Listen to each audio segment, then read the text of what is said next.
Connection Radio, featuring new releases for conscious living. I'm your host, Vicky Thompson. Today I'd like to welcome to New Connection Radio Ken Reed, who is the author of The Art of Falling Back Upon Oneself and the Yoga of Lies. Ken, welcome to New Connection Radio. Well, thank you, Vicky. Thank you for having me on New Connections Radio. Well, can you tell me what inspired you to write The Art of Falling Back Upon Oneself? Well, plenty has been written about paths and practices and prescriptions for self-realization, of course. And my discoveries about self-awareness and realization departed from the usual in a radical sense by really no effort of my own to reveal something really more fundamental, something more essential prior to the search itself. I'd spent a number of years as a monk and in India practicing yoga and meditation. But it was only when I departed from that practice in a formal way that some other events began to happen. And what I would say is that in my book, I wanted to share something about the mechanisms and the apparatus of mind and how something we do from moment to moment prevents us, that flow of force, the intuitive intelligence to flow forward.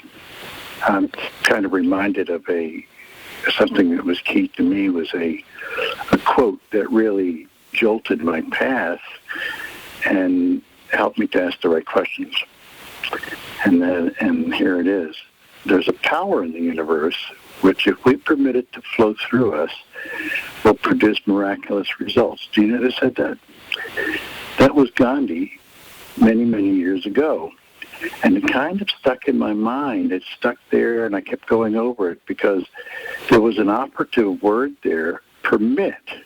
And here I was practicing and searching and doing all of these things, and what that was saying to me was just to permit it, but how elusive permit it was to allow that intuitive energy to flow through.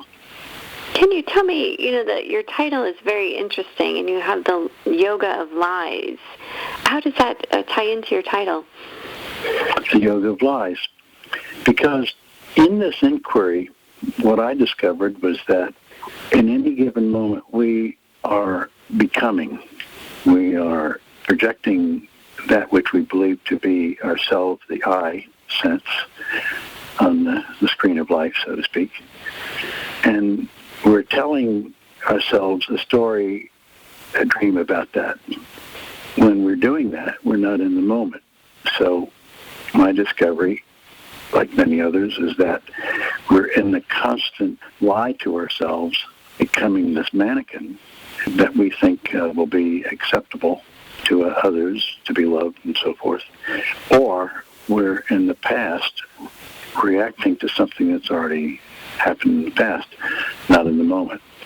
So the form of inquiry that my meditation took was a matter of just observance of whether I was in the past or projecting this becoming. I was not able to really reach that in the formal practice of yoga and meditation until some particular events took place in my life. I mean, I was equipped with the blessings of the masters and the meditation work I'd done, but spontaneously some events in my life began to happen that threw me back on myself. Can you share? I mean, you talk about in your book some of the events that slowed your world. You had some events happen in Nicaragua. You had some events happen off the coast of Borneo. Can you share an event that would describe how it shook your world? I'll share a couple of those real quick. One, of course, was when I was a monk in the ashram in India. And I was tasked my karma each day. My work, my sadhana, so to speak, was to work in the gardens. I was tasked one July morning to pull weeds in the rose garden, and there was a beautiful pathway there with roses. I was probably about 2 hours into pulling weeds, and I looked back in the rose garden there, and I saw little twigs of green grass and weeds growing. I'd picked the big ones, but not the small ones. And for some reason, the moment froze for me when I looked back at that, and I realized in that moment that I was busy thinking up what I was going to say to the garden master, or how I was going to make an excuse. Oh, I'll do it tomorrow, I'll come back to that, or whatever. And that moment, I saw that I had been doing that with many, many things in my life. And so that was one event. There were other events over time that threw me back on myself to allow the emergence of this, permit this intuitive energy to flow. And when I discovered that this energy would flow, that everything was everything was synchronized. Later in my life, after being a monk and being in India, I carried on with work. I worked as a video journalist, broadcast journalist, and covering the events in Nicaragua, El Salvador, and Guatemala for news organizations. One particular day, I was with one of our crew, and we were shooting some video in Managua, near Lake Managua, and everything seemed okay. We were credentialed as press and so forth. And suddenly, we had 3 AK-47s being pointed at us by Sandinista FSLN soldiers.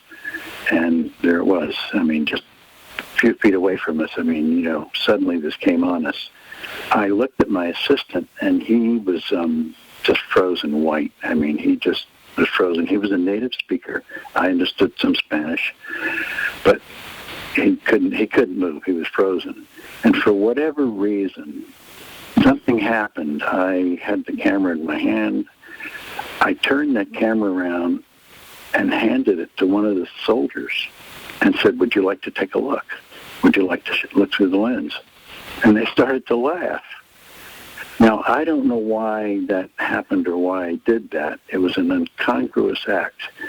But the moment was frozen by the fear and the crisis. So that in that moment, I feel that I was not becoming, I was not inventing myself. And this intelligence was allowed to come through. The soldier took it for a minute. The other soldier knocked it to the ground. And the mood had changed. We were under arrest. We were held for 8 hours and eventually got out of it, but at least we weren't shot. Mm-hmm. So this was one of those interruptions, one of these gaps. I didn't recognize it so much at the time, but in time, a series of these gaps would take place and other crisis events in life that I noticed that something was different about those moments. And the question for me became, what was it that was happening in those moments? And how could I join those gaps together?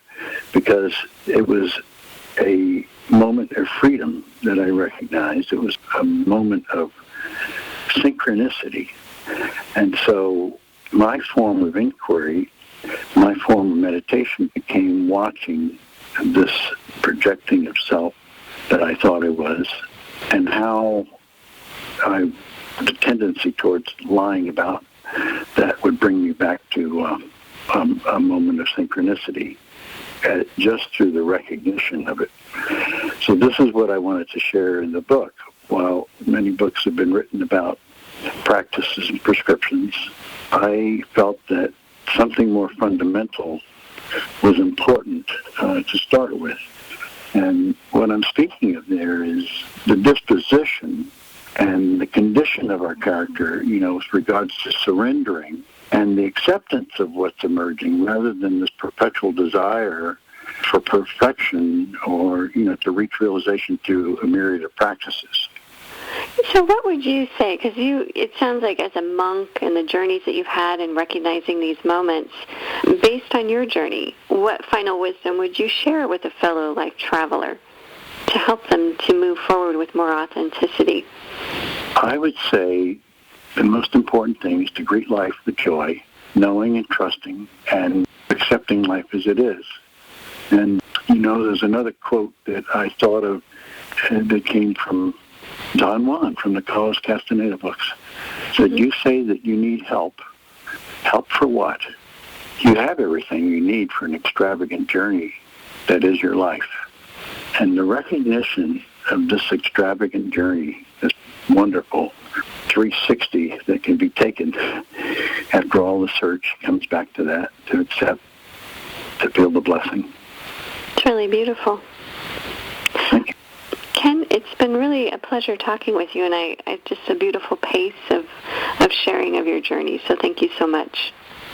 Well, thank you very much, Vicki. I really appreciate you having me on. Join us next time on New Connection Radio, your source for conscious living.